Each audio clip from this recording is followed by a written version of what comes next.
Warning: the following podcast may contain material not suited for those who are easily offended or under the age of 18. It may contain coarse language, dark humor, and/or offensive humor.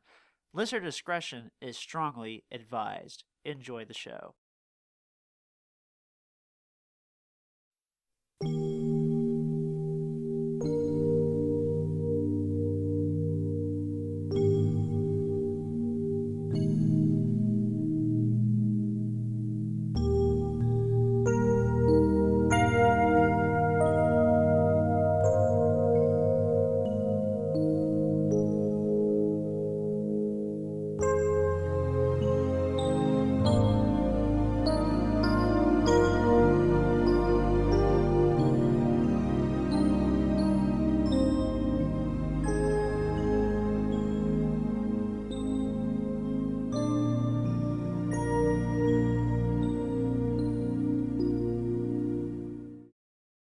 Hey guys, this is your old pal Cube the Third.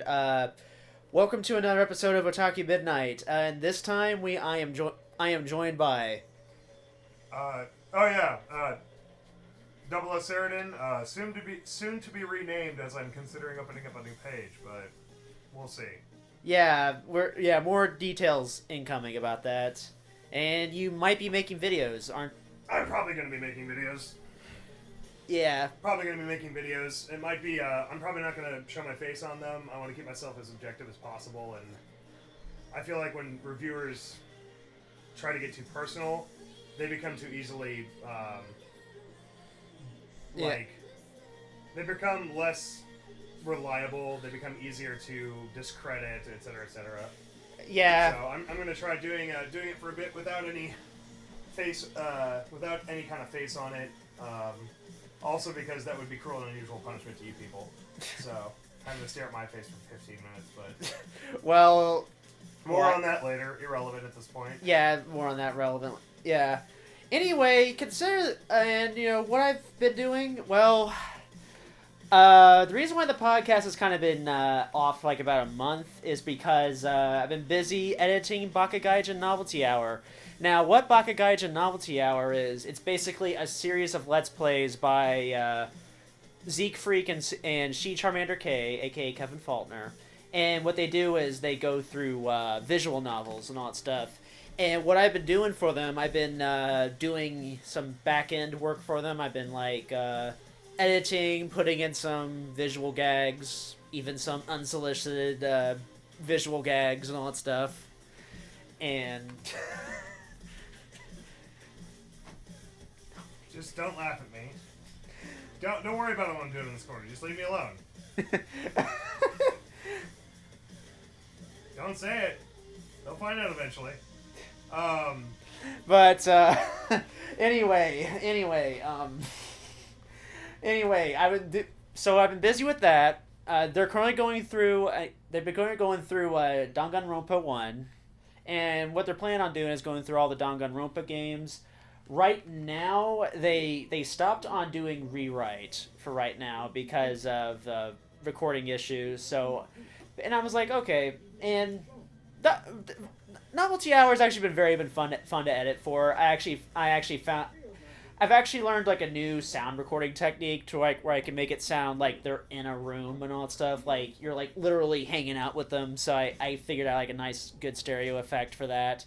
So that's basically where I've been, and there's gonna be more episodes because we want to do, of course, the Ultimate Orimo Discourse, which this episode right here is basically the appetizer to this this upcoming episode. So it is delicious.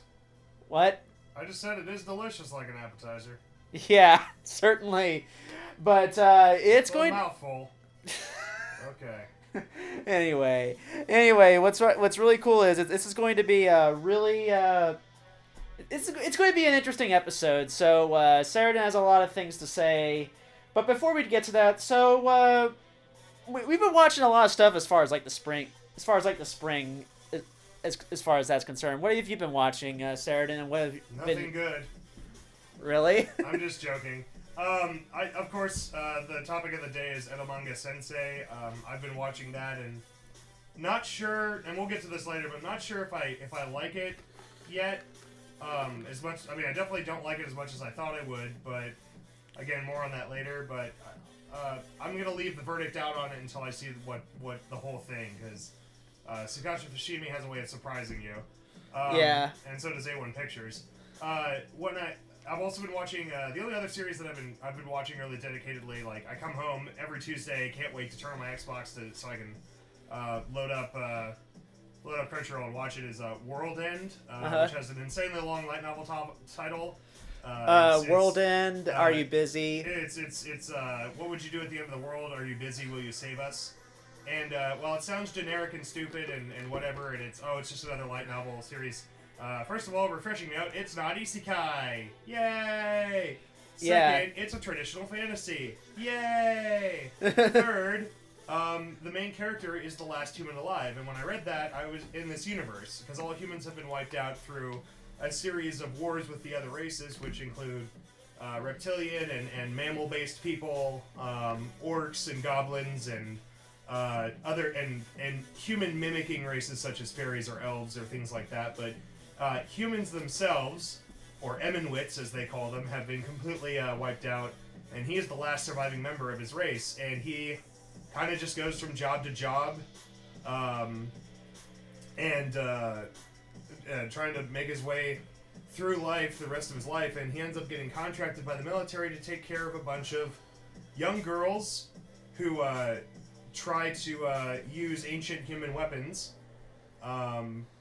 to beat the bad guy of the series, which are these monsters that have consumed the surface world. And it's really interesting. The setup's really cool. And when I read it and I said this is a tragic story about a bunch of lost girls and the last man of his race that takes care of them, that was instantly a hook that I can appreciate, because it oftentimes, like in these fantasy series, they're about as generic as you get. And there's usually nothing that's too fascinating about them, but the whole idea of racism against what are called disfeatured people, which include humans and these fairies that he's taking care of, these battle fairies that he's taking care of, it's pretty real. He has no status outside of the uniform that he wears for the military, and beyond that, most people don't respect him. And it's also one of those series where the main character is pretty normal, and he's surrounded by a lot of really attractive women. And so you've got the perfect setup for a generic harem anime, and at least so far, there is no leaning or inclination towards a harem. There's very clearly a main girl and a main love interest, and outside of that, the other girls kind of keep their space. I mean, they might tease him from time to time, but there's no love triangles or harem insanity shenanigans. And so far, it hasn't had to lean on a bunch of generic fantasy trope bar, and it hasn't had to lean on a bunch of generic harem trips so far. And a series doesn't have to lean is pretty good. So I can't really sing enough praises about World End. If you haven't checked it out, I highly recommend it. It's very, very well received so far. And of course, I've also been watching Attack on Titan season 2, and what have been your thoughts on that? Because I'm super glad the story's moving. Like, the problem I had with Attack on Titan season 1 is the first 5 episodes had great pacing, great action, and pretty good grit. But then it just kind of like drowned in an endless sea of filler till the end of the season. And at the end of the first season was so unsatisfying because it raised more questions than it answered. Questions that were fundamental to any of the things. I mean, if you're gonna write a story, you gotta answer some questions before presenting new ones eventually. Or else all you're left with is a bunch of confusion, and that's where season 1 left me, was confusion. And I'm not one of those people that likes the answer, just go read the manga, because I hate that. I think it's lazy, and I think it's bad for the industry. If we're just creating anime as an extension of manga, then I mean that just doesn't make any sense to me, and I think it's bad. And also quote unquote commercials. Yeah, being a light novel commercial, and that's what I dislike about the anime. It's just like, dude, just go read the manga. Well, the manga isn't necessarily any better than the anime.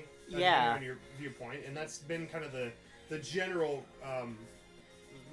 gist of what people told me is the manga's not really any better than the anime, except that it has more of the answers you're looking for. And I'm like, well, then I'll just wait patiently for season 2. And season 2 has started to move along, and we're at least getting somewhere with the story. The questions that they're asking, the mysteries that they're presenting, that in them of themselves are starting to answer other questions for me. such as, like, well, how many of these people... I mean, spoiler alert, I mean, welcome to Otaku Midnight. Spoiler alert, like, the question of, well, how many... You know, you're asking all this time, like, well, how many people can turn into Titans? Well, we've been presented to another full-born Titan. We've also been presented to a Titan that seems to have intelligence. And we've also been asked a few questions about what is this other language we've encountered? Why doesn't this Titan know about 3D maneuver gear? Et cetera, et cetera. And it leads you to the belief that there's another culture out there. Maybe the culture that humanity was at war with, or whatever, long ago. Maybe they're the ones who invented the Titans. But it's starting to give us some answers, even if they're not the right answers. Even if they're not the right answers, they're at least allowing me to continue thinking beyond it. And be able to answer more questions, because that's what I liked about Attack on Titan Season 1, was the fact that it was fun to talk to people after you watched an episode and theorize about what was going to happen next. And theorize about how the resolution was going to occur. And when you leave us with too many questions, then it doesn't allow us to continue that trend. It kind of just leaves us with nothing. And at least they're starting to ask enough questions and answer enough of them that I feel like I can continue to theorize. And have some fun talking to people about the lore and stuff, and that's so season 2. I'm okay with it so far. I haven't seen the most recent episode. I'll get to that tonight, but that's kind of my 2 cents on the whole thing. And I know I haven't shared my view on Attack on Titan yet on this thing, but that's kind of my whole thing. Is like, it's not a bad series. It's got a lot of good stuff in it. It just needs to start giving it to us, and not holding it back like a greedy middle child. Like, yeah, I mean, wasn't the extended universe of Attack on Titan?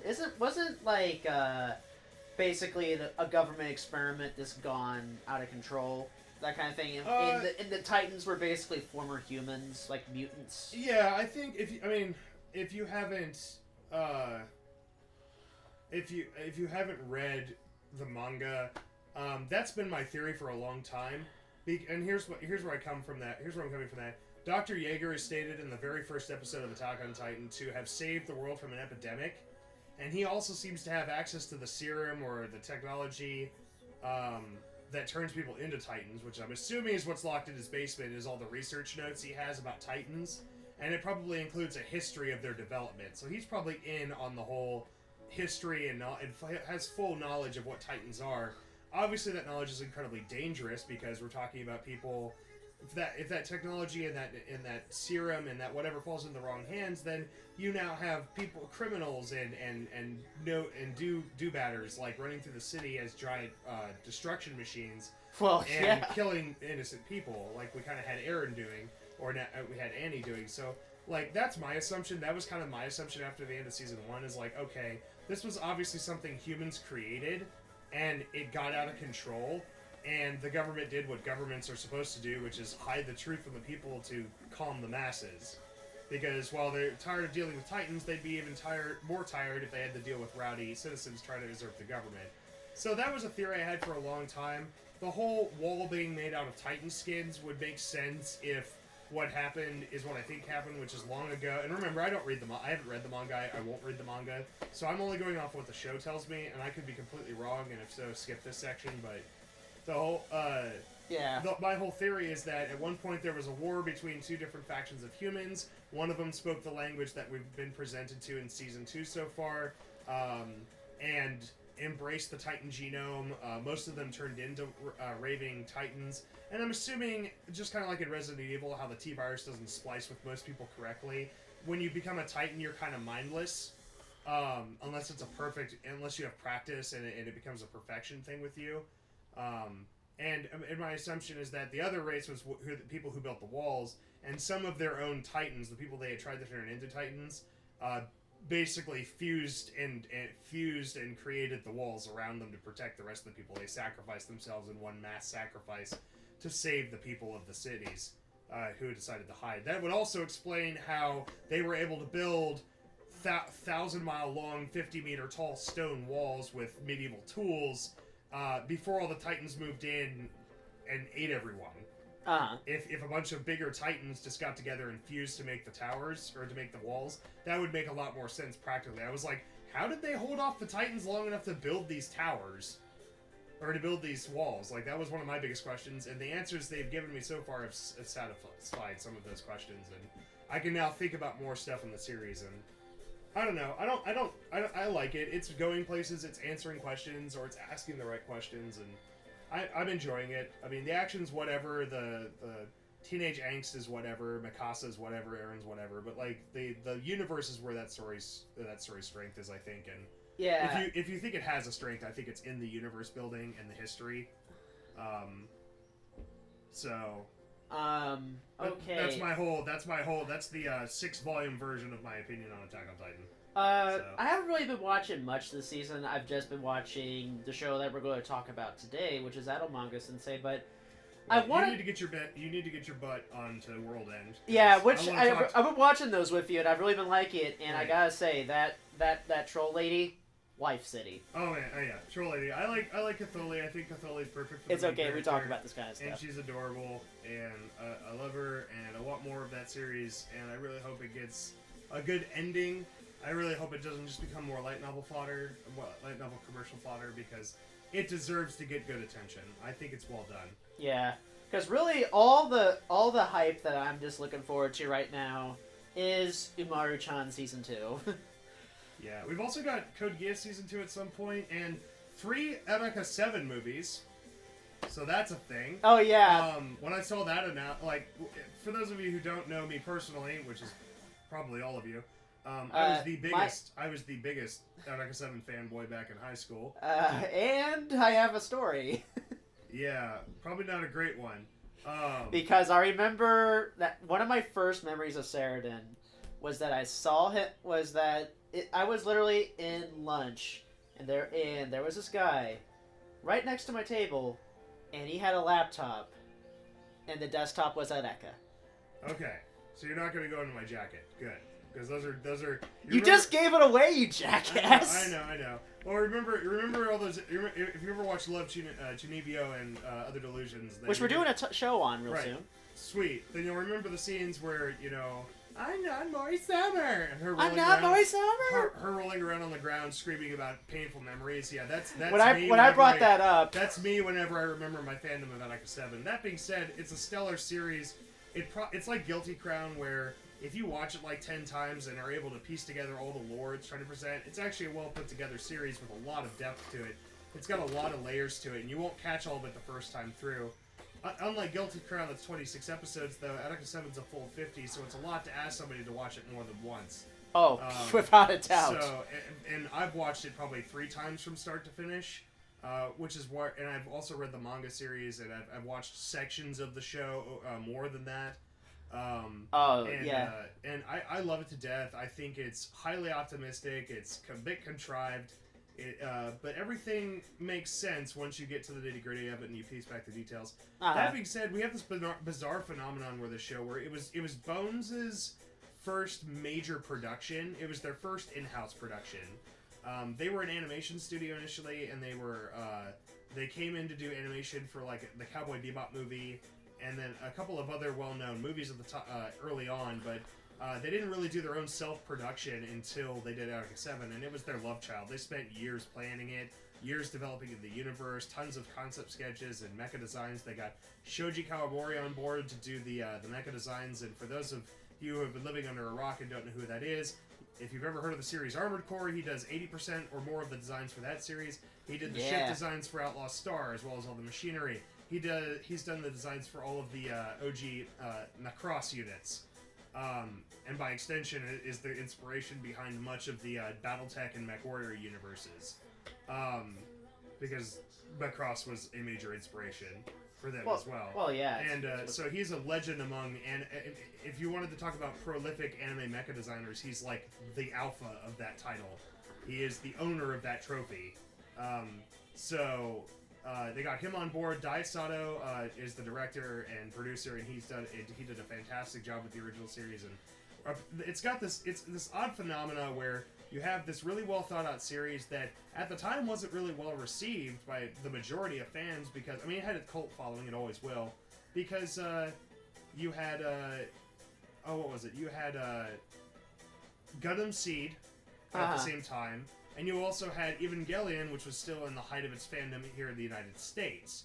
So in the United States, we were all watching better mechas like Evangelion, or remembering how good it was, and then Otaku 7 does a lot to pay homage to Evangelion as well, so people saw it as a giant ripoff, and there was a big argument there, and it's really not. It's got its own flavor. Its and own also, didn't you say hipster Evangelion too? Oh, no, I said it's Gundam for hipsters. Like, Otaku 7... Oh, okay. Otaku 7's concept in a nutshell is Gundam for hipsters. It's got mecha, it's got beautiful women, it's got sweet action, although a lot less of it. It's like 20 minutes... Every episode's 20 minutes of teenage angst and 5 minutes of mecha battle. So, it's great. It can be juvenile at times, but the odd phenomenon about this series is that every so often, and it's about every 3 or 4 years since it aired in 2005, we get new content for it, even though it doesn't seem like anyone was asking for it beyond the first movie. So, like, what keeps happening, like, we had a movie which was basically, in my opinion, a test market to see if the series was still popular. And because it used a lot of recycled animation, and it wasn't a very well-written story, and it honestly left a lot of fans really excited in the theaters, but when they went to go see it again, really disappointed at how lackluster the story and characters and contrived the story was. But it did prove that it was still popular, and then they made a sequel series, which, depending on how you see it, may have impressed you, may have been a total letdown. I think the majority of fans thought it was a total letdown. I thought it was fine. Oh, yeah. Especially how at the end they wrap it up and how it connects to the original universe, despite taking place in a very different timeline. And now, this year, 2017, literally 12 years after the original series aired, we're getting 3 movies that retell the original story, as well as a prequel movie that tells about events that led up to the beginning of the story, which have never been fully explained in any of the extended universe iterations. The video games, the books, the manga, none of it explains these incidents, and we're getting a movie about it. So I can't be more excited. It's got the same direction team, the same production team. They're bringing back Sato Naoki to do the music, which, if you've never heard his music, go listen to the original Eureka 7 soundtrack. Quality of music, it's not the same style as someone as prolific as Yuki Kaijura, but Sato Naoki does the same quality of work, I believe. Yeah. Very excellent, high-quality music, perfect for dramatic series. Beautiful and gripping at the same time. So I'm super excited. All of us fans are super excited, and that's something that's where my hype is this year. Yeah, and we probably might do a hype cast on it. Yeah. If they ever release it here, we're definitely doing a hype cast on it. And that's one of those series also that just isn't recognized by a lot of people as being good because it's either too juvenile. Like, there's a lot of really dumb juvenile stuff in it at times. Because without a doubt. Yeah, but when it actually decides it wants to be serious, it's pretty good. It's not for everybody, but it is a good series. And I think when I start my own channel, I think one of the first videos I'm doing is talking about its lore, because its lore is ridiculously well thought out. But it's like Dark Souls. You got to piece it together from the most abstract fragments. Like, everything from stuff in the background to sentences that people say to reading stuff that's not even in the original series, like a book called The Golden Bough, but that's a story for another day. Yeah, this isn't the Dark Souls podcast. Well, I'm talking specifically Otaku 7. Yeah. We're trying to compare them. Otaku 7, the Golden Bough was a reference to Otaku 7, but yeah. I remember you were telling me about that book, over some drinks. Yeah, it's a very fascinating book. It's considered the founding father of the study of anthropology, which is the study of human nature from a analytical viewpoint, from a study. Basically, the kind of people who can disconnect from humanity, stand on the outside and look at us on the inside like we're in a cage. They analyze everything we do and then study it to learn more about people. And it's kind of the founding father book of how we study people as a culture. And it makes some radical claims, and it makes it makes a lot of hard pills to swallow. So, but anyway. Yeah. So moving on, that's where my hype train is this season. Yeah, and also, I'm just really happy. The reason why I just loved Maru-chan and all that stuff, because, I liked it for different reasons. I didn't like it just because, it's incest-free Orihime, which we'll get to that. Also known as trash! Hey now. Come on, I like Eromanga-chan too. I Yeah. told you I watched it. I enjoyed it. Like, but yeah. That makes it so much better. Because hey, you have your Trashimoto. I have my Trashimoto. So there you go. But anyway, speaking My of Trashimoto lives in Springfield. yeah. Oh, right. Okay, now let's get on to the main topic at hand, which we're talking about the newest, hottest show that's been regarded as Purestrain Otaku Syrup from Jacob Chapman, and his ilk at A&N. We're talking about and today we are talking about Eromanga Sensei. Where do I begin? Okay, since Nobody freaking knows. because so basically, for those not in the know, this is basically the new hot series from Tsukasa Fushimi, the author of Orihimo, and it kind of has the same. It has kind of like almost this. It feels almost like Orihimo 2.0, which is kind of like the point. I would call it the spiritual successor to Orihimo. It's Yes. not a sequel. It's not a prequel. What I will say is it does exist in the same universe. Yes. The reasons I know this is in episode 1, it plainly shows that the main female character, is wearing a Merudu mask, which is the magical girl series, or the magical girl from the series that Kirino from Orihimo really loves. With the catchy, annoying intro song. For those of you who haven't watched Orihimo, kill yourselves. Second, I'm just kidding. Don't take that serious. Don't take it too seriously. For those that don't know Serodin IRL, this is exactly how he talks. Orihimo is my religion. Yes. Anyway, no,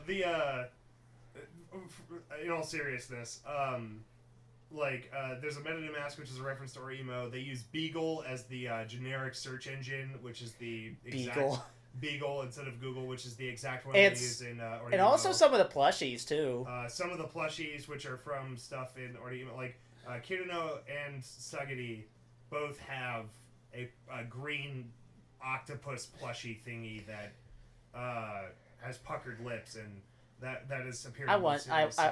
No lie, I kind of want that one. Yeah, you can buy it online, $39.95 Amazon. Go buy Scrub. Anyway, the thing, and when I talk about alternate universes, again, for those of you who don't know, Orihimo and Eromanga Sensei both take place in blatant, generic, standard, modern day, today, Japan, in Tokyo. Orihimo taking place in Chiba, and I'm not exactly sure where Eromanga Sensei takes place in. I'd have to go and read the original the novels again. Or I haven't read the novels, actually. I'd have to go check the novel to see if it specifically states. But I know Orihimo actually takes place in Chiba, which is a prefecture of Tokyo. And I'm assuming Eromanga Sensei takes place in a similar location. But they're both in the real world, which is kind of my first point I want to talk about, that this is a slice-of-life comedy that doesn't require anything supernatural or terribly bizarre to tell its story. It doesn't need a hook such as that. The bizarre or edgy nature of its relationships is all you need is the hook. Its title is good enough, and the thing I like about Orihimo that I'm hoping to see out of this series is that most of its characters can stand up on their own 2 feet without having to lean on one trope or another. Like, no offense to anybody who likes Megumine from Konosuba, but if I had to draw a picture of her illustrating illustrating how hard she had to lean on the word explosion and all the tropes she's made of, explosion. Her body would be made of cybernetics that just say the word explosion on them. Without that catchphrase, I don't know what there is to that character. I mean, I'm sure there's some sad scenes, there's some happy scenes, there's some background to her, but he doesn't like Konosuba for those. I don't dislike Konosuba, but I don't praise it as the masterwork that people think it is, because it's really not. It's fun, it's great, but you know, I love Gate to death, but I also don't hold it up on a pedestal as a prime example of perfect anime.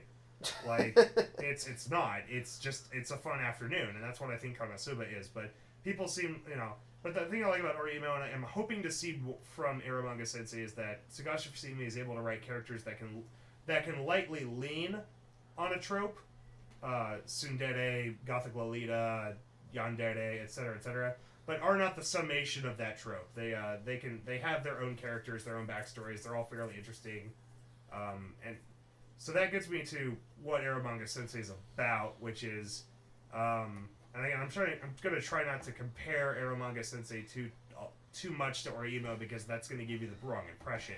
Yeah, because as a lot of people have been saying, oh, it's Orihime copy paste. The only thing I will say that is kind of copy paste for me, in the least, is the music, but that's not a bad thing. It's not the same music director, and again, they're trying to... Because it's the same ska-esque music, too. Exactly. So, with Eromanga Sensei, the setup is that you have the two main characters, Mazumune and Sagiri, are brother and sister by law only, and they've only known each other for what I think is just a little over a year.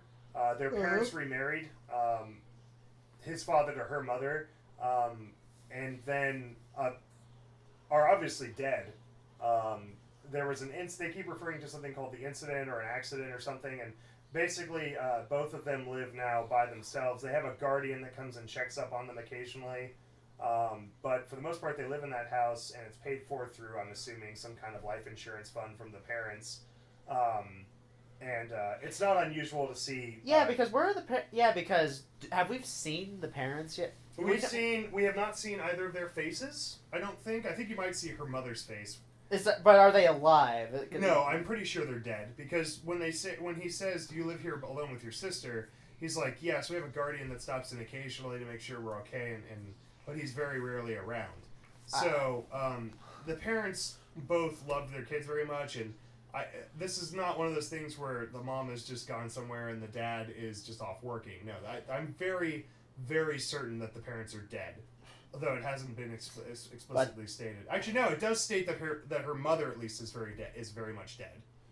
Okay, I got you. Yeah, and I think what happened is probably very soon after they remarried, the parents both died in an accident, which leaves basically two complete strangers, considering they were just roped together as siblings by law a few months before they were killed. So now there's no... So if you think about how Tsukasa Fushimi set up Orihime to make the siblings in a romantic situation... He's actually created a better situation, a more realistic one in this series, because just because they call each other brother and sister doesn't mean they're brother and sister. That's a mental thing, and if it's not constantly being reinforced by a family structure like a mom and dad, then what's to stop them from just looking at each other like, hey, I barely know you, and you live in my house, and you're kind of cute. Like, that's the kind of thing that's happening. And as a person who's had multiple adopted sisters before, and when I say adopted, I mean unofficially adopted... and when you wake up in the morning and you have a bunch of girls taking showers in your houses, etc., and treating you like a brother or treating you affectionately, and you're not exactly certain what you did to deserve it, I can see why some people would default into finding an attraction to these people. Yeah. So the situation is kind of a perfect storm of awkward events. Also, they kind of have to cling to each other because they lost their parents, so their safety network of emotional comfort, financial stability, etc., is gone. So who do they have left? Well, each other. And Sagiri is a shut-in. She shut herself in after the parents died. Hasn't really come out. Mazumune is so concerned about her. Because he states that when he first saw her, he kind of had a crush on her. Which you can say is creepy. But again, kind of been there. Yeah. And again, these people that I'm speaking of are not my actual siblings. These are people that lived in my house that called me Big Brother just simply because it was a joke. Because they lived in my house, these are not actual siblings. So my situation is mildly different. However, the whole thing with the setup is that it's kind of the perfect storm of events that could lead to siblings, to quote-unquote siblings, because again, I don't see it, having a romantic relationship with each other, or at least developing one. So there's your setup. Mazumune is a light novel author, not unusual in Japan. He writes now, he specifically states he writes now to support his little sister so that they can keep, making money and keep the house and work on college payments and stuff like that. And Sagiri kind of just stays in a room. And the first episode, I'm just going to spoil it. The first episode, you find out that Sagiri is actually the artist who he's been contracting over the internet to do art for his light novels. Yeah. And I mean, this is 5 episodes in, so I guess yeah. Yeah, and it will also. I mean, this is a first episode thing. This happens 10 minutes into the first episode, and and so obviously he's like, well, cool. Now I know who you are, so I can directly influence your art. We can work better together. Let's So obviously the idea is that you have a brother sister team making light novels for their own benefit, which is a cool setup. That being said, the first 5 episodes, the reason I say I'm not sure if I like it or not yet is that it's kind of all over the place. Like, it's introduced 1, 2, 3, 4, possibly 5 main characters so far. You have the brother sister, you have Masamune and Sagiri, you have Megumin, who's the sweet on the outside, pervy rotten to the core on the inside. School president who tries to get Sagiri to come out of her house to go to school. That's the I don't like her. She's the kind of person that will look at you, and then when you don't immediately fall in love with her and do everything she says, she will resort to trying to seduce you. When that doesn't work, she'll resort to more direct or more shocking methods of persuasion. So she seems like a bit of a control freak. And then there was like a time where she came over and tried to get Sagiri to come to school. Then she tried to do it one more time, and her entire goal seems to be to try to make friends with Sagiri and to try to get her out of there. But it's not for her sake. She states, "I just want to be friends with everybody." She wants it for her own gain of some kind. Whether or not that's the actual reason, no. But her intentions are always about herself. And then you have his childhood friend, whose name escapes me because we've only seen her once or twice, but she runs a light novel shop. Yeah, she runs a bookstore. The bookstore girl. And she constantly gives him advice occasionally, and it seems like she's going to be a bit more of a main plot objective now. Literally a plot objective. When I say literally, of course, mean figuratively in the joke that we always like to make about plot in anime. And then there's also, what's her name? Oh, of course, Elf Yamada-san. Elf Yamada. The Elf Yamada, who is a rival light novel author, also known as... Say it, you want to. Perfection? Yeah, Perfection. Yeah, there's the door. There's the window. Jump out it. No, here's to be fair. No, I love this character. To be fair, ridiculous. I like Sagiri too. I mean, I'm not I'm not the Kuroneko Bay squad here. So. Right. Although I like Kuroneko too. I mean, I do too. Doesn't mean you're right. Doesn't mean they're right. Anyway, so so you've got also this character, and both her and Sagiri are kind of the ideal otaku waifus. They're into nerdy stuff. They can cook, they're sweet and they're adorable. They're kind of hapless in the fact that neither one of them seems to mind taking off their clothes constantly, which is weird.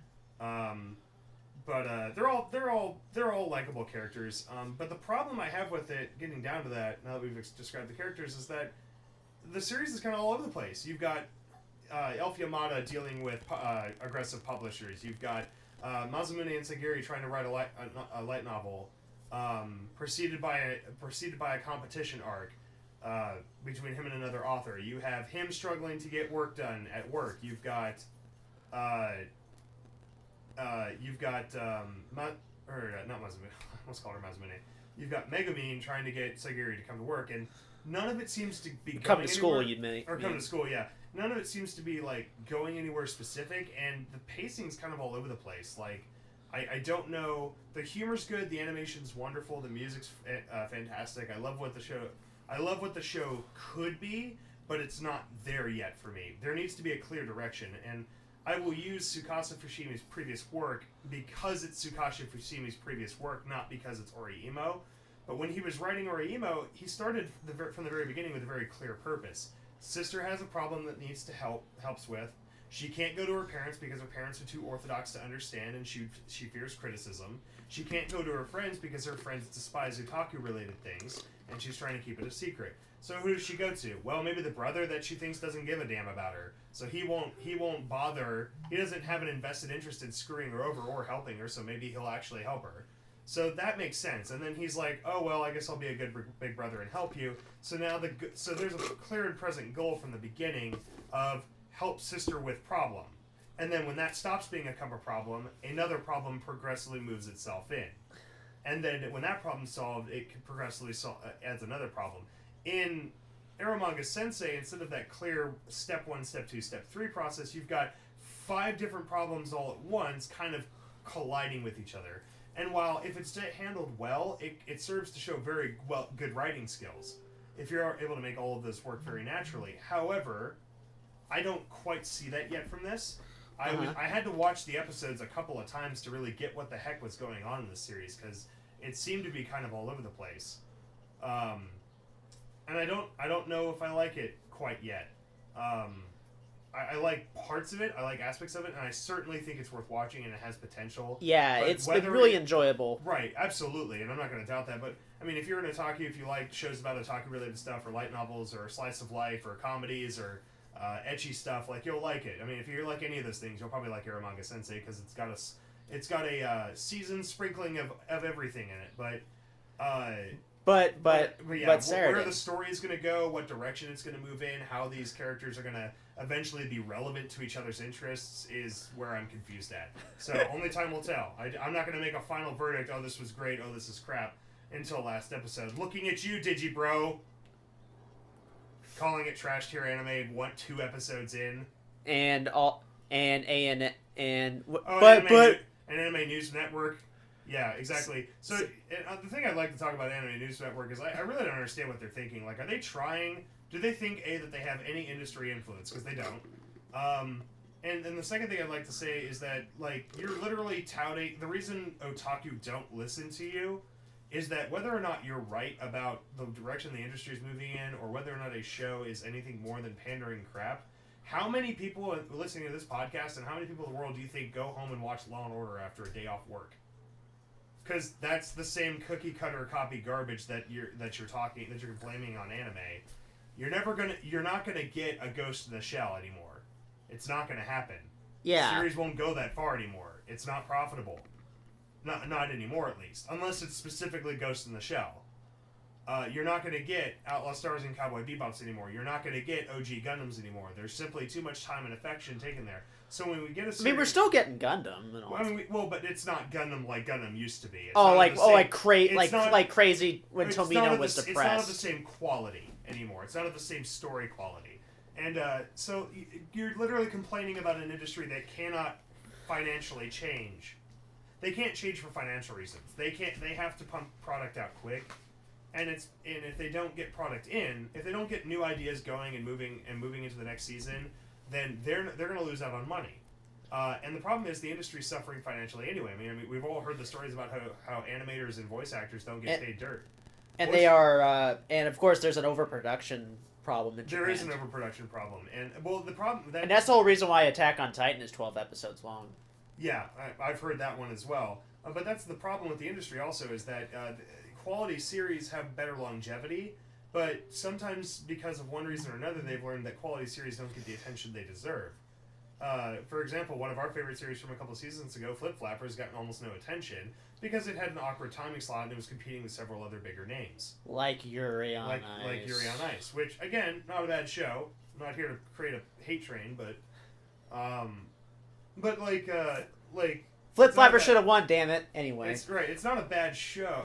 I mean, I agree. It's not a bad show. It's just there's other quality content that suffered because of its popularity. And the funny thing is that I almost never see anyone talking about Yuri on Ice. There's no memes showing up on Facebook. I see people talking about it on my timeline. Okay, so maybe you're friends with different people, but it's a bubble thing. The popularity of it to the more obscure fan of anime has died down. Maybe the hardcore fan is still there, but the more obscure fans that I have friended are a little less into it now. I mean, it's already past its prime. People aren't going to jump there is going to be a movie coming out, so which will reignite its prime for a bit. But yeah, that's the thing I've learned, is that in the industry you just have to put out quality work. So you're never going to get series like that again unless they are projects of passion and they know from the start that they're going to lose money on it. That's why I think where you're going to see the best anime writing anymore, ANN, you better be listening, is in the anime movies. Just like movies are considered, generally speaking, better quality content. Yeah. Because better quality content because I mean they're shorter. You can tell a better compact story. They're a bit easier to write, so you can write a bit more intricately, and they you usually have a bigger budget as well. How do you feel about the statement that do you think anime has been kind of been made to be homogenized in a sense? What do you mean by that? Like it's kind of homogenous. Like, like, it's very samey. I think that's what homogenous means. Well, it happens to every genre. It happens to literally every genre when it becomes popular. Marvel movies have kind of been going for that. But then again, they're kind of... I guess that's a Disney thing, I guess. Like, they have to be... I mean, like, I like to famously talk about Frozen and how it's... Like, people are like, Frozen's the best movie Disney's produced in years. I'm like, it's the same movie they've produced 45 times now. And let me talk about that real quick. Yeah, Disney has a formula. Okay, Disney has a formula, and they know it sells. It works. Kids easily understand it because they've seen it before, and families understand it because, and families understand it. Branching out is actually difficult, and that's something I'll probably talk about when I start my channel too. Is what it takes to branch out and be successful. Like The Matrix was successful because you could watch it as just a visual fighting masterpiece, and it was fun. Or you could appreciate the philosophical concepts it was giving you, and it was still fun. The problem, but that movie branched out and it took a lot of risks. That's why Will Smith, who was originally casted to be Neo, turned the project down for something that was a remake of a Western series from the 60s, which was Wild Wild West. Right? 60s might be the wrong era. I don't know. I think the original. I think it might be, but without the Chunibyo. Right, but that's why he without the cyberpunk crap in it. And he turned that project down. People were like, "You're such an idiot." Well, think about it. If you're a successful actor and you're trying to build a name for yourself, are you going to take the film that script looks bizarre, strange, and is trying to do way too much all at once, like The Matrix, or are you going to take something that's safe and easily marketable to the populace, which is something like, "Oh, it's a remake from a famous show. Of course, I'll jump into this. That's profitable." It just happened that it happened to be in reverse. So, like, when you say anime is samey, why do you think we have 10 shows that are all about a normal dude from our universe and otaku getting thrown into an alternate universe? Yeah, with the whole isekai thing. The whole isekai thing. It's because it's marketable. It's because if you don't have to do much to change the script. Why do you think every Stephen King novel uses the same handful of tropes? Because he knows it sells. It makes money. And right now, the industry in anime is hurting so bad for money, they don't really have a choice. Any risk they take could be a colossal, crushing loss for them. I mean, arguably they're doing quite well now. They're not like in the dark era where it's like from like 2007 to like 2011, like when we got the huge... that was the worst, but they're still in a hole. Like they're doing, and the reason they're doing better now is because they're writing the same stuff over and over again. They figured out a way to be profitable. And that's what I'd like to say is any genre, when it becomes too big, will eventually have a bunch of the same thrown in. Because everyone's trying to jump on the bandwagon. Everyone's trying to make that dollar off of something that somebody else has created. Sword Art Online may not be a great example of anime storytelling, but it spawned a genre that has since done a lot to financially bolster the industry. So while there's a million series that copy Sword Art Online, and a lot of them are arguably better, you still have to respect a series that branched out and decided to revive something that's been dead for 10 years, which is the dot hack genre. So, yeah. And that's my thing on that. So, like, I get where you're coming from, and I think that's where a lot of fatigue comes from for people like me who are trying to watch anime, and I'm always looking for something new and interesting to watch, but I never seem to find it. It's because we're not always going to get an Erased every season. We're not going to get a series that does risky stuff like Ori Imo or Eromanga Sensei every season. We're not going to get a really visually stunning action epic like Attack on Titan every season because we know that they know that the half road, the half measure on all of these things is what makes a sellable series. And until they start making enough money that they can take a risk, or they figure out how to do anime on a much lower budget so we can get some of that cool indie stuff going.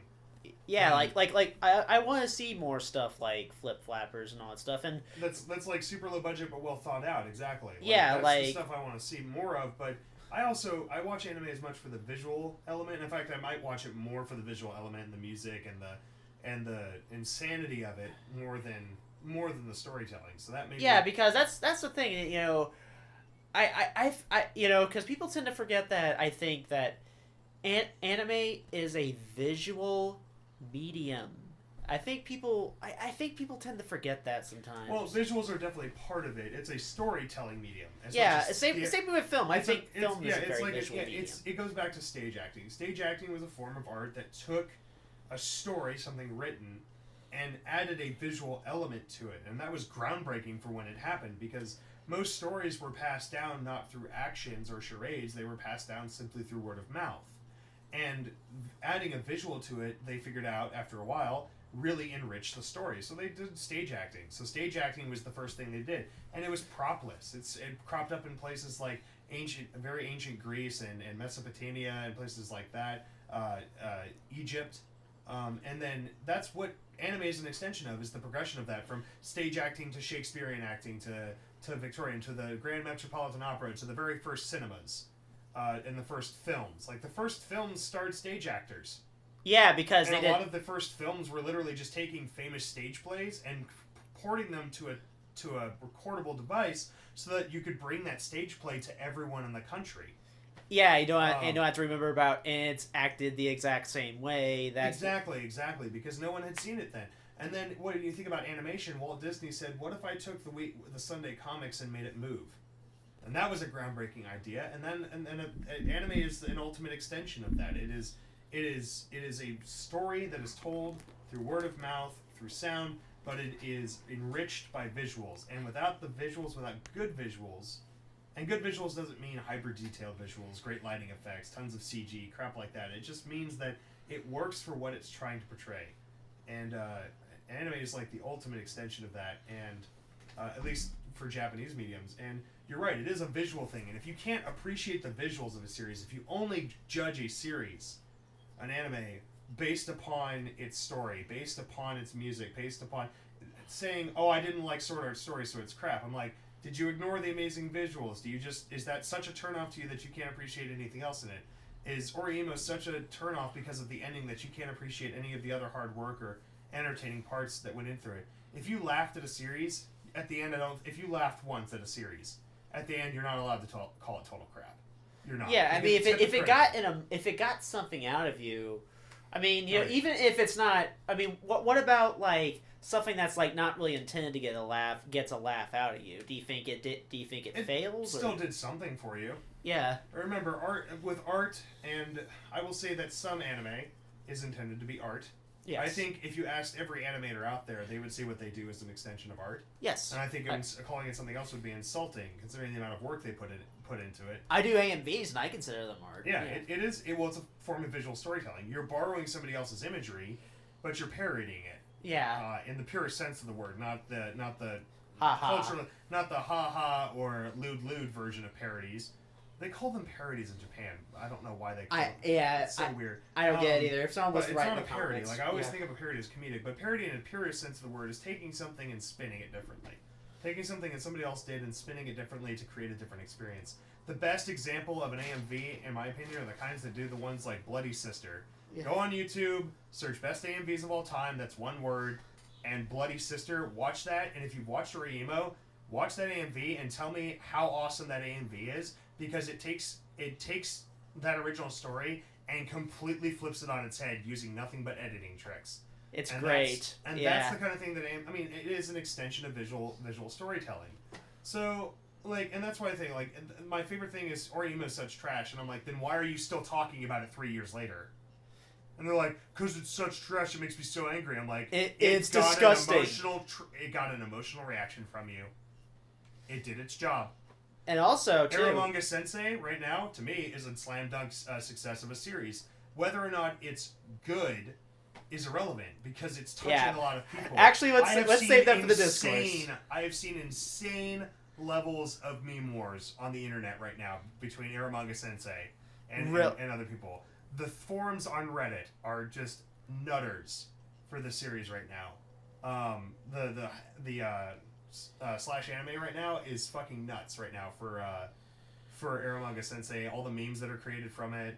YouTube, I've seen a couple of like 30-second YouTube clips that have over 1 million views already that are just like taking clips from Eromanga Sensei and adding a funny spin to it. Like it's getting a response from people, and that's happening. Actually, I got a clip I want to show you, but after we're done. Oh, absolutely, no problem. Yeah, but, and that's the kind of thing is like when you're looking at a series like Eromanga Sensei, or like if it gets an emotional response from you, then it did part of its job right.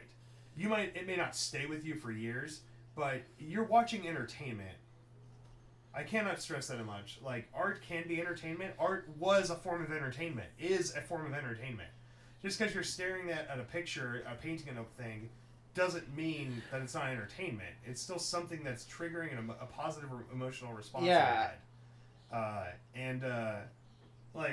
So we kind of got super off topic here, but yeah, and this is stuff that could have been saved for the Orimo discourse. Well, I'll get more. Trust me, I'll be going 3 times as deep on the same topics in that one. These are just kind of the surface stuff because, but yeah. So like with Eromanga Sensei so far, it's good, and the reason it's good is because it is triggering a response from people. It is building a popularity. It is getting people to do their own thing with it. It is creating enthusiasts already. And whether you want to say those are gross basement dwelling otaku that enjoy Eromanga Sensei, I would never touch the stuff. That's fine. Go back to watching Naruto or whatever the hell you guys like to watch and just enjoy yourselves. And also don't forget your highbrow anime, like March comes in like a lion, and your flowers of poopy evil and all that stuff. And whatever you guys enjoy, I mean, whatever, it's your right to enjoy it. And your Ikuhara and Ikuhara anime. The only thing I ask from the fans on Eromanga Sensei is don't pass a verdict, elevate yourself, and don't be the judgmental guy. Don't be the quick one to judge. Let Eromanga Sensei tell you its story. If you liked it, great. If you disliked it, fine. You have every right to do that. You have every right to like whatever anime series you like, or whatever genres you like. You have every right to dislike all that too. Just be kind and think about what you post before you post it. Yes. I agree. If you dislike a series and it's popular, that shouldn't annoy you. If you know better and you're confident that you know better, then just keep it to yourself. There's no reason you have to ruin someone else's day, ruin the thing that they love to go down and sit down and enjoy. What if I did a video where I talked about all the problems with Ghost in the Shell, or all the crap issues with Evangelion that I've found over the years? What if I did a video on that? Do you know how many people would be enraged that I'm attacking something that they really enjoy? You be getting death threats. This is entertainment, guys. We come home after long, stressful days of work, a lot of us, or long, stressful days at school, and we sit down and we want to watch anything from an epic action adventure to take us out of our mundane lives, or we want to watch some freaking titties. Yeah, and then having to go on Facebook to check up with our friends and find them degrading all of this stuff, or go to a place that's supposed to be safe where we can talk about our interests, and then seeing all of this degrading disparity is just, think about how that affects somebody. Yeah. Like it's unnecessary, and it's not helpful, and it's dividing the community. It's not helping it. Yeah. So just let it tell it. If you want to drop Eromanga Sensei, you're like, this show's crap, it's more emotive garbage, it's pandering to the masses. I disagree with you, but it's your right to think that way. Just don't take it out on other people for liking it. Yeah. If this is what they enjoy, if this is what they're watching, and they're not hurting anyone from it, just leave it. All right. And is that all you have to say right now? That is everything I have to say. All right. And right now, the original plan was we were going to have Kevin on this show, but due to logistical reasons, I had to haul a bunch of equipment over in order to make that happen, and sometimes the connection here can be a little dodgy at times. Correct. Yeah, which is we have so many jokes about. About the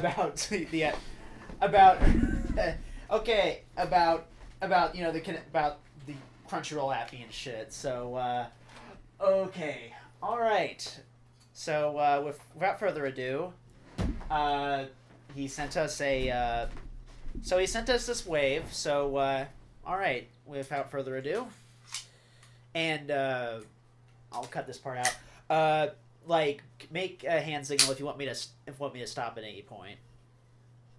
Okay. Me or the viewer, because that's hard for the viewer. No, I'm talking about you. Oh, okay. If you want to interject. Okay. You sure not the viewer? Okay. Okay. Anyway, let's go. Hey guys, Kevin Fulton here. Sorry that I was not able to be on the show today. It was just not logistically feasible, all things considered, but I still want to give you guys my thoughts on Eromanga Sensei, which is, Eromanga Sensei is a bit close to me personally because Imo, which was from the same creator, same animation studio, come to think of it,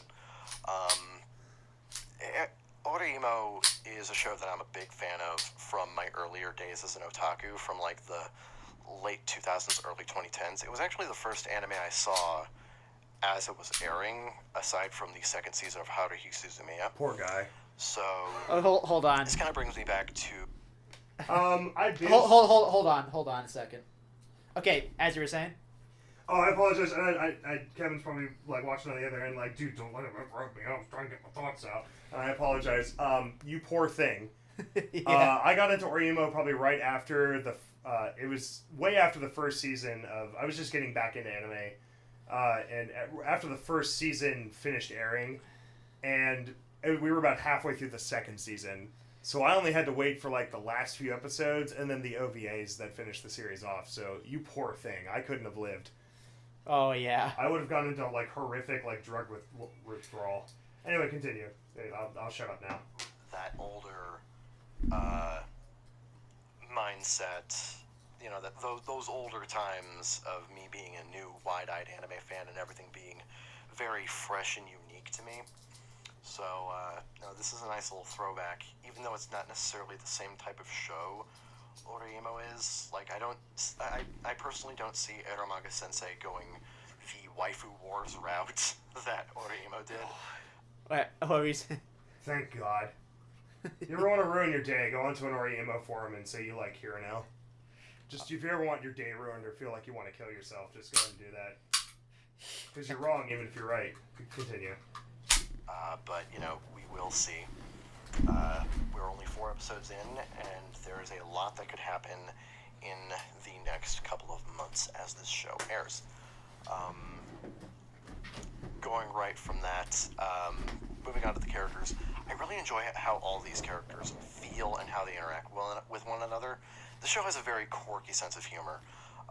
Izumi, the main character, will oftentimes have these very wild moments of just having anything that comes into his mind just blurt out of his mouth, which I find is a very human trait.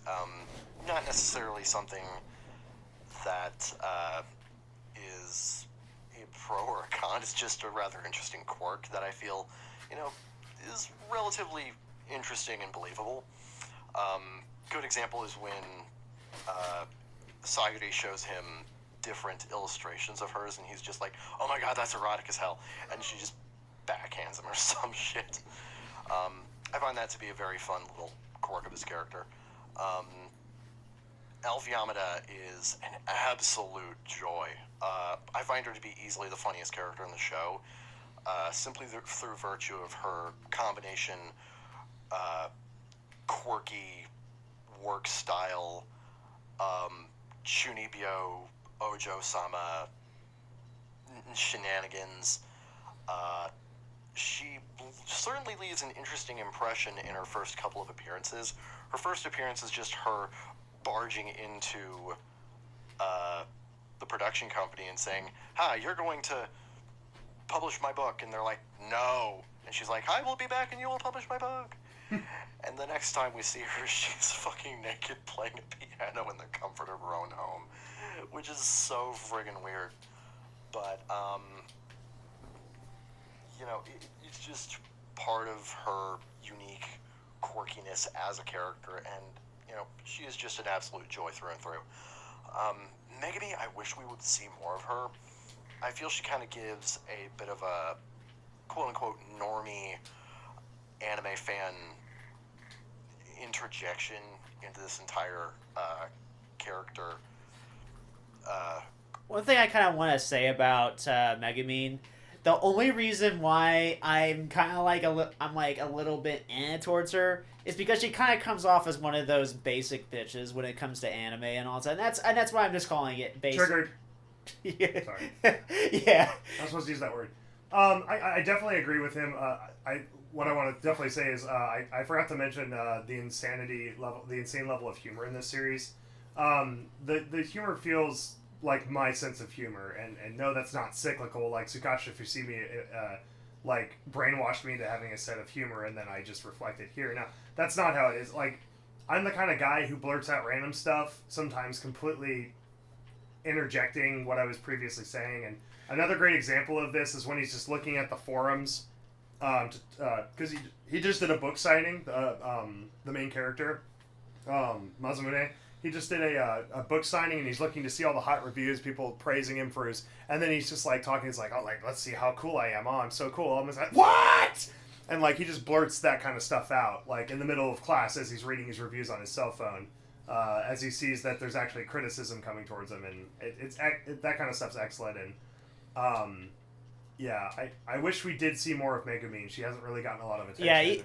Yeah, for episode 6 we might get more, because at the end of episode 5 we actually see her promising to try to understand Sagiri's world more by reading dirty otaku novels. Yeah, try to understand her more so she can talk to her on. I want to expand on I want to say this right now. If you're a newbie right now listening to this podcast, I don't hate you. Okay, just so everyone knows, right here and now. If you find moe stuff repulsive, okay, God bless you. Sorry, but just don't watch the show. I mean, yeah, it's got a lot of that in it, and if it's not your thing, then I mean, there's other series that you should probably go watch. Like, yeah. But yeah, that's.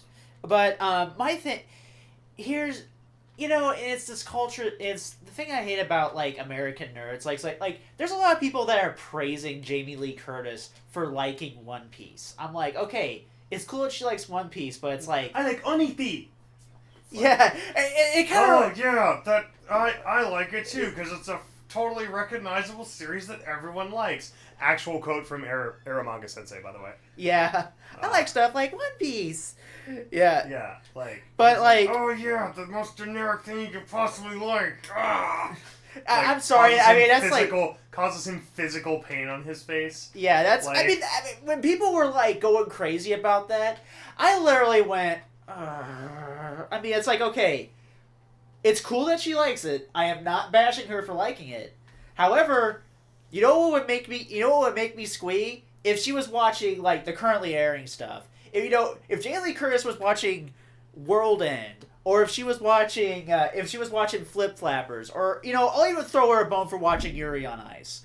If she was watching like some of that stuff, I would be like, yeah, she's one of us. So can I chime in? Go ahead. I still think it's proper. Like you can't. A lot more people than otaku went to go see Ghost in the Shell in theaters, and the non-otaku who went to go see Ghost in the Shell in theaters actually thought it was, this movie's okay. If they make another one, I might go see it. Like, the average user review that wasn't already acclimated with the series or was acclimated enough to know it had a legacy but didn't know much about it, those people really enjoyed the live-action movie with Scarlett Johansson. And those are the people that would say, if you make another one, I'd probably go see it. This movie was okay. Yeah. And I think that's that's where the disconnect is that it's okay.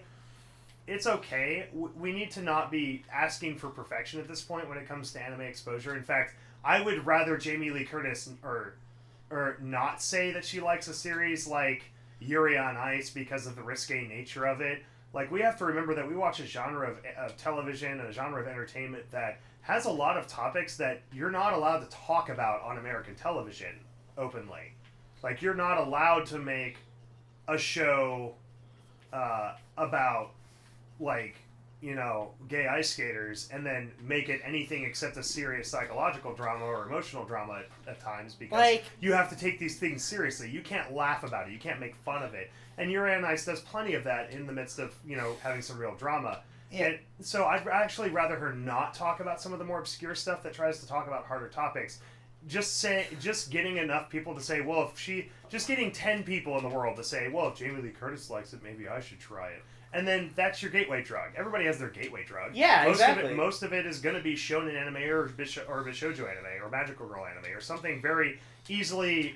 No, sorry. Yeah, he's playing Dark Souls in the background, but something that's very. I blame you, fans. You killed me. This is your fault. Anyway. No, but I'd rather her not, because that just opens up. You don't want people who don't watch anime to examine anime too critically, because there is a lot of stuff that's not accepted, and it just hurts our reputation. If that makes sense. All right. Okay, and he goes on. Yeah, go ahead. Grid that we got going on here between Izumi, Sagiri, Elf Yamada, and so on. I would really like to see more of her, because all we know so far is that she is very energetic, she wants to be friends with Sagiri, and she likes dicks. Hold up. You're fine. Which is a rather interesting scene. Like, I legitimately thought that whole everybody my age loves dicks scene was... I legitimately thought that scene was photoshopped the first time I saw it on my Twitter timeline, but nope. That was actually in the show. And, Your little sister probably loves dicks boy, too. howdy, I knew I was in for quite the treat there. And moving from that, let's talk about Sagiri. Sagiri is an absolute gem of a character. As of episode 4, she has begun to sort of break out of her shell. I'm glad we're not taking the entire season with Izumi going into Sagiri's room and having to, talk shit out with her, and then him having to go elsewhere and coming back and talking shit out with her and having a rather disconnected relationship with her. I'm glad that we're going to be seeing more of her venturing out and developing over the course of the series. I feel that's a really good hook. Of course, watching her sort of move past her antisocial tendencies is going to be an interesting ride. And, of course, she's absolutely adorable. She is actually the correct color scheme to be referred to as a cinnamon roll. And I Making her sound delicious is creepy. No, it's not as if she was loot. What was that now? I said making her sound like a cinnamon roll makes her sound delicious, and that's kind of creepy. But I like it. I mean, she is, but we'll get into that later. But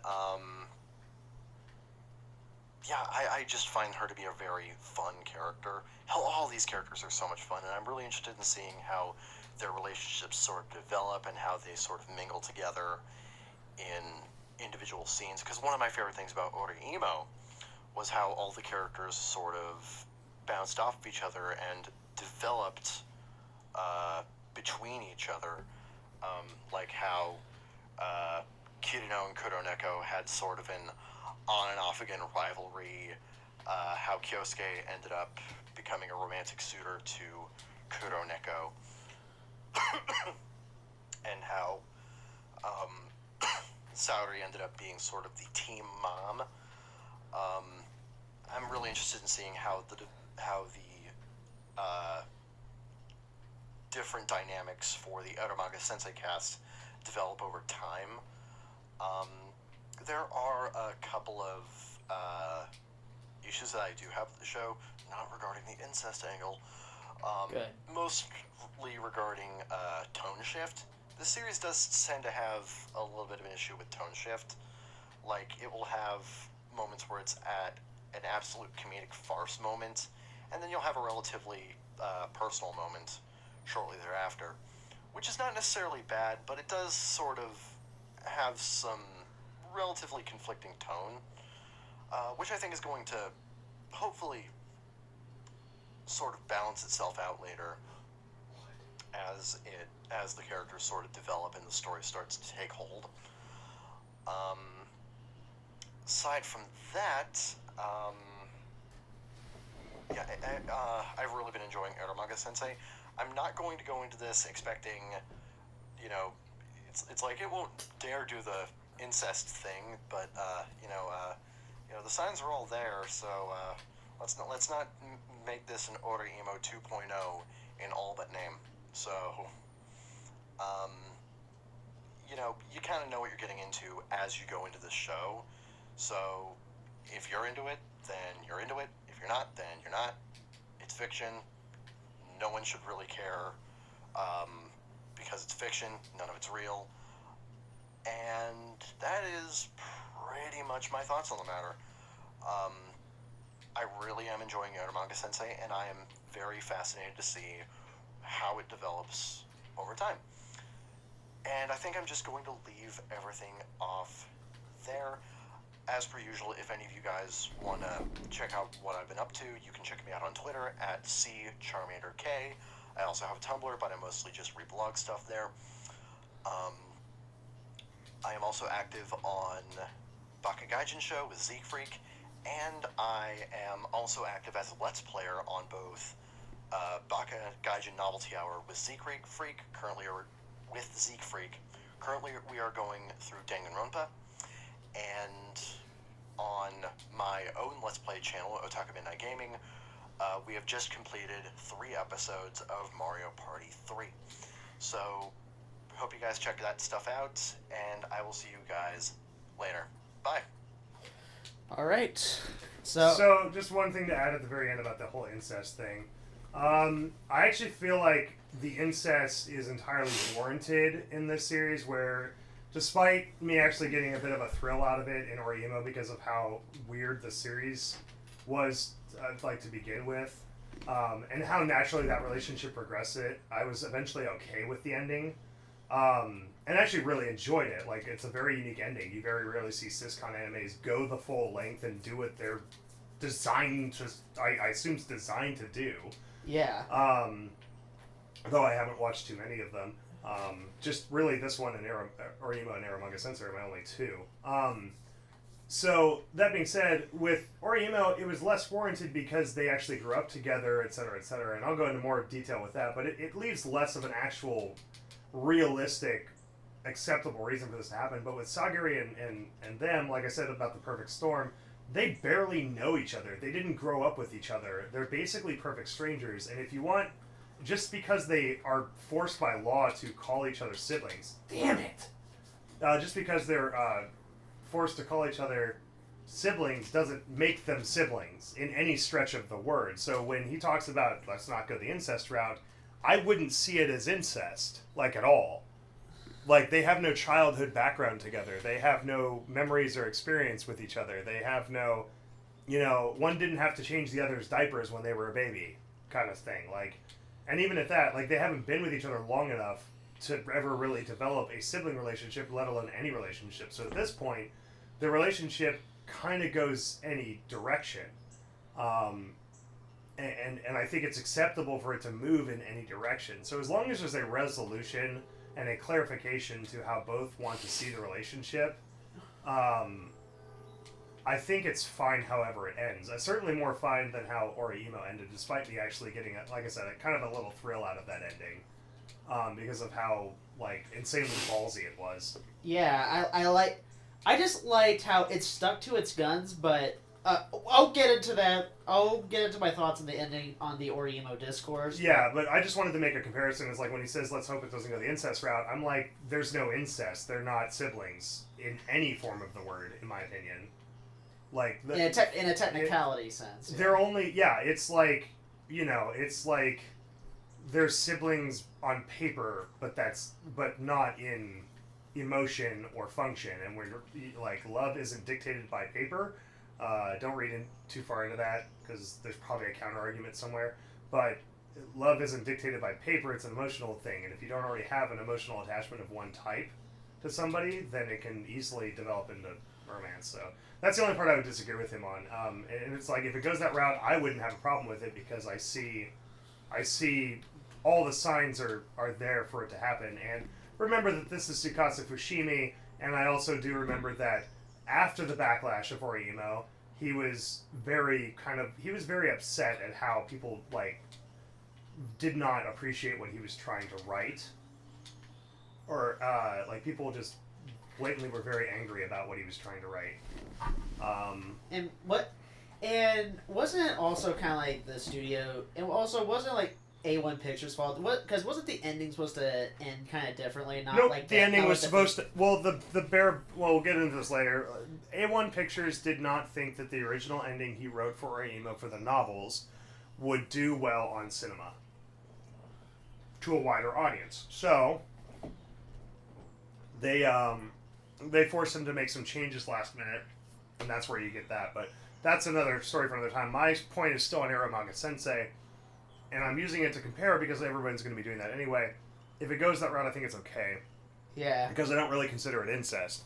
Like, if you throw two people in a house and tell them... If you throw two people in their house for a year and tell them they have to call... And they don't know each other, and you tell them they have to call each other brother and sister... And this is a reality TV show concerning 20-something American people in Maui. Are you going to get mad if they have sex? Probably not. Yeah. Because it's the contrived nature of the circumstances they've been forced into, not because they actually are siblings. That's where I'm coming from on that. It doesn't make sense for them to treat it. Now, that being said, Mazumune has been feeding her, taking care of her, doing her laundry, etc., for over a year because of the dead parents. So he's kind of adopted. I mean, he says so, but I don't buy it for a damn minute. He says he wants to treat her like a sister. He does not want. He actually admits that he has romantic feelings towards her very early in the series. It's very plain on his face that he is attracted to his sister. That being said, I should say attracted to Sagiri. That being said, he has stated multiple times that I've made this decision to be this to you. I don't want to go beyond that. So we'll see how it goes. Yeah. But that also, in him saying it that way, tells me that he's not there yet. I've made a decision to be your brother. If you already felt like her brother, you wouldn't have to say that. Yeah. Because it's the classic psychologist question. Who are you trying to convince, me or you? Like, when you're asking somebody, he's like, oh, but she's my sister. Mm-hmm. Who are you trying to convince, me or you? That kind of thing. It's like, do you actually believe that? Is what they're trying to ask. Okay, yeah, so, I totally get that, yeah. So that's where I'm coming from on Eromanga Sensei. That's my only point. And I'm not trying not to beat it to death, because he does have a valid point. Like, I just want to see more of these characters. I think he absolutely hit every one of these characters on the head. And I think they're all very enjoyable, and I love seeing them interact, and I can't wait for more of the series. And if you haven't watched it yet and you're hesitant to, don't listen to the haters. Find out for yourself. And we're gonna do be doing like another one, like probably like about like towards the end or something like that. Right. So if you hear me crying in the intro, you'll know how it went. Okay. So you'll know how much I like it, or lack thereof. But yeah. Unfortunately, you can't really find DoubleoSerodin anywhere, unfortunately. You'll find me soon, and I'll be under a different name. I should have that name ironed out by next time. Yeah. Because I'm trying to separate myself from my old page, which no longer exists because YouTube changed policies and deleted all my content, etc., etc., etc., etc. But everyone's asking, when will he get a Twitter? I don't know. Yeah. I don't know when I'm getting a Twitter. Maybe soon. Yeah. Who knows? Because you totally should. Oh, should I? Is that? Are you trying to peer pressure me right now? Probably. Because. But yeah, that's pretty much about it. As always, you can find me on Twitter at Cube3rd, KYUUBETHE 3RD.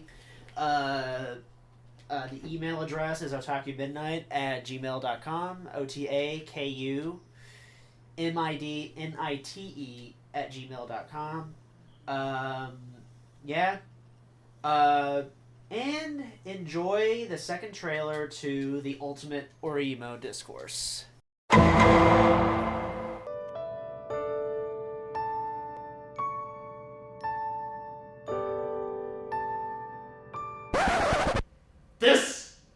This is not okay.